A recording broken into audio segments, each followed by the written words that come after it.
Hello, this is Friendly Cat, and we're going to be doing a Chile Monarchist run to do the achievement King of What? That means we need to take the Chilean monarchist path and then control Paris, or the center of France. This isn't too bad. It's a lot of fun, and let's do our normal opening. We're going to be definitely doing commandeer and civilian trains because like the Mapuche path, we're going to lose a lot of base stability and then we'll need to get it back. Occasionally I'll be run some comparisons to Mapuche through this run because they are somewhat similar. Our first focus is of course lock to tradition. We're going to be building of course infantry and prioritizing research for infantry and the industrial. This gets us going. After lock to tradition, we need to go left, or actually continue down the coup focus, which again is somewhat similar to Mapuche. As we continue down, we also will then take the left side. Mapuche goes right side. For monarchists, we are going to be going left side. And as we continue down, we want to now take the left three focuses. We're not going to take the right focuses. I don't think they do much for us. Research will continue along to industry and Marines. Marines remain very powerful in HOI4. As soon as we've got 100 political power and 20 command power, let's take that Army fellow for more Army experience and continue on down. As we get ready to start the Civil War, you may notice we have deleted all of our divisions. That's pretty normal for a Civil War. And as we complete the Civil War, we're going to get two events about the same time. The first, we don't have an option, just Peru wants to buy one of our states, which we sold it in the previous focus. And then in the other, we are going to mobilize. But we want to time our anti-party raids to occur just before the first of the week. We'll take anti-fascist raids because after we start the Civil War, I seem to have a hard time reaching that minimum 10% fascist raids. So then we'll click the two other anti-party raids and improve worker conditions, and this will end us up with about a 50% base stability when they've run their course. We'll be converting our troops into 6 with cavalry, which we created for free using the military spirit when we had that 35 Army XP, and now we're going to race along to the different victory points. I started another focus because I wasn't sure how long it would take for us to get the king, the little king event, but we did get it, so we'll cancel that focus, lose a day of progress, no big deal, and start down the focus. When Easter Island wants to free itself, yeah, let it go. There's no reason to take the base stability or base war support hits, just let it go. Well, we're moving along pretty well. Our goal is not to capitulate Chile. We want to hold back a little bit so we can complete a couple focuses, but we're doing pretty well. Our base stability is rising, coming along. A little bit of encirclement, very successful, very happy with ourselves. After we completed the monarchist focus, we're going to take this request assistance focus. I'm kind of in the middle about it. It gives you on average about 45 political power, 6 war support, and a couple thousand guns. Around this point I realized I wanted to go to war economy early, but I'd taken too much land. So that's a mistake. My suggestion is try to hold back. Don't go too far. You can count on the enemy pulling back, but you need to pull back as well. Later on, we'll be using these divisions, this all-cavalry division with military police support company, as usual for our resistance. Once we've completed that focus, the request for assistance, we're going to head down to strike the Mapuche to eventually upgrade our king a little bit. We're going to get events. I told you we're going to get some political power and war support on average. We're also going to get some volunteers. So if you're having any problems with the Civil War, this focus makes things very easy. And here we go. In this case, we got, I think the average 3 of the different countries said they would help us. 3 said they wouldn't. So that just means more political power. Portugal gives us base war support and even more political power. And since we've retreated, we've given up enough factories, we can now go into war economy very early. I'm not sure we really need to go into war economy this early, but it can help us later on. And now we're ready to just finish them off, which we have no problem doing with our naval invasions. And that will end the Civil War and allows us to move on to pick up our 3rd research slot.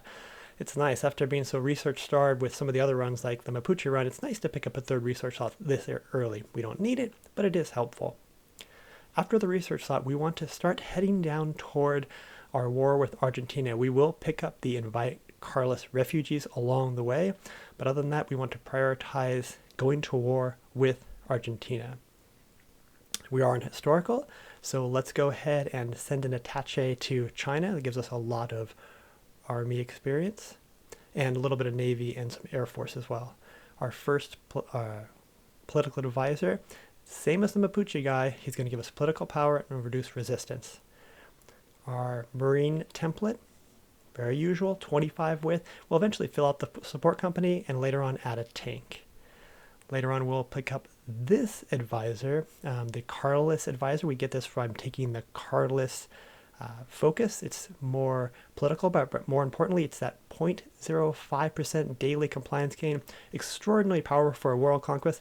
We're not doing a world conquest, so we don't really need it as much, but it's still nice. We will now proceed down to eventually go to war with Mexico and then just clean up the South American countries that we can with our focuses. Our war with Argentina, not very challenging at all. Argentina cannot cover its borders, so we've got the little dice roller. Those are the 2 width, and then we'll just move around. Tanks, this is our tank division design, or excuse me, tank designer. Later on, we'll improve its armor, but for now, it will do very well. There we go. This is what it kind of looks like against Argentina. They just can't cover, so as long as you're moving around them, if you like to fight, this is going to take a lot longer, but if you just want to move around the divisions, that's not very difficult at all, and our Marines can help out. Not too long, not too painful, and there we go. We've now defeated Argentina with a minimal amount of fighting, so we're pretty happy with that. Onwards. Yes, not too bad. This is our aircraft. I usually go for mixed roll, where later on increase, maybe give it some self-sealing air tanks, but right now those drop tanks will help us with range. I don't have enough air XP to add the MIO, but when I do, I will add the ranged MIO. Our next focus that allows us to attack countries includes Uruguay, naval invasion on the port, off the port, nothing too special, easy peasy. On to this our next little country. I continue to make mistakes attacking this. We should be attacking from the south, but I just crossed the river. The Great Chilean Earthquake and strikes on the same day. No big deal. We'll take the bottom choice for strikes. That's 125 political power for I think an 80% chance of 5% base stability. Not so bad. And because of their, I don't know how the war support works, we have to actually take every last little state for Paraguay. I'm sorry, guys, I didn't want to do that to you, but we'll take you anyway. As we move along to our next fun little country, we're going to try to move along the outside, but we're also just going to blitz through because our troops are getting stronger and stronger, and we will just walk into another capital. Bolivia, we didn't have to destroy very much of you either, so good times. Onwards. Now to actually do our naval invasion of Mexico, we're going to improve relations with Guatemala and then ask for docking rights. That gives our navy range. Attacks to Mexico, we'll naval invade all on the port. I'm kind of trying to show a little bit of a clinic of how to do naval invasions. I feel like I'm pretty decent at them, so I hope this helps your naval invasions. On the port, next to the port, off the port, land everywhere.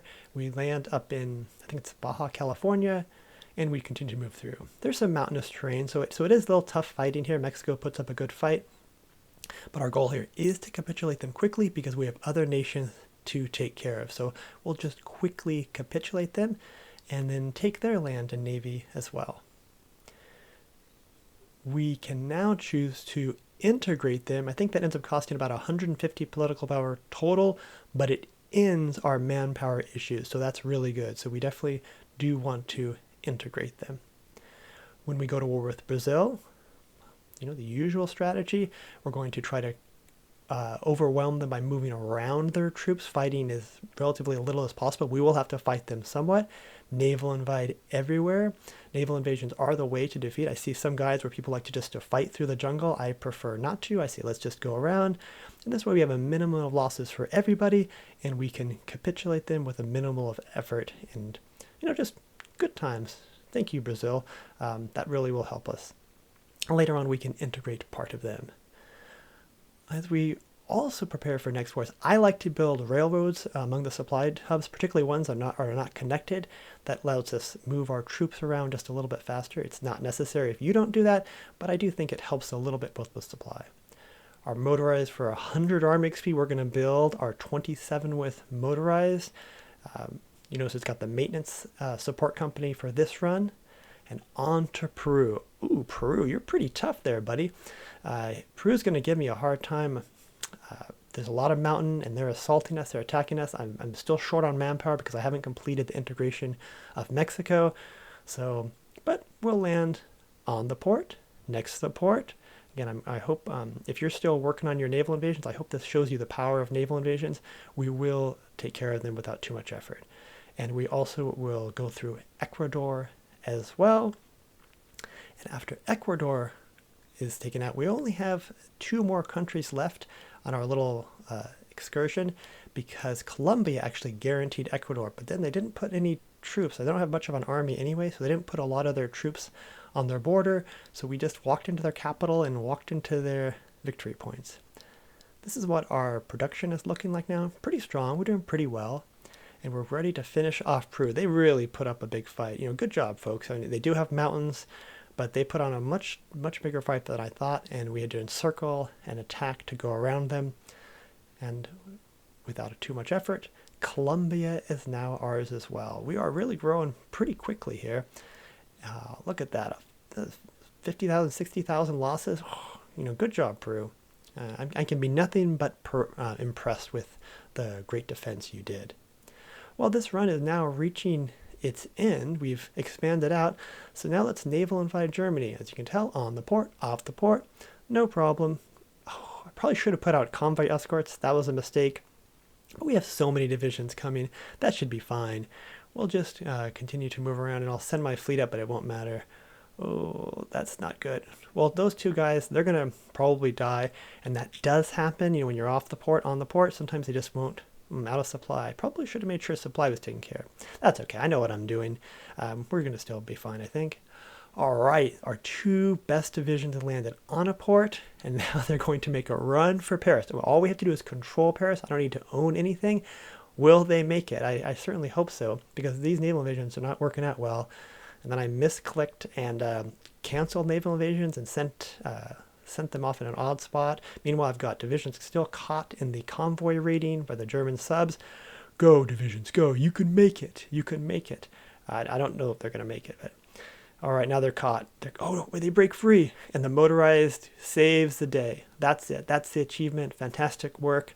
The motorized made it. I'm pretty proud of myself, I guess, and just hold that port and everything's going to be fine. Well, I hope you really enjoyed this. Hope this shows you how to do naval invasions and learns how successful and how we can really use those to achieve our goals, and how you could continue this run on, or I could continue this run on and probably comfortable with all of my divisions. And well, never mind. Anyway, the important thing is that we got the achievement. And I really feel like this achievement was a bit of a triumph. I really enjoy playing Chile Monarchist. I hope you enjoyed watching this. I hope this was fun for you, because it certainly was fun for me.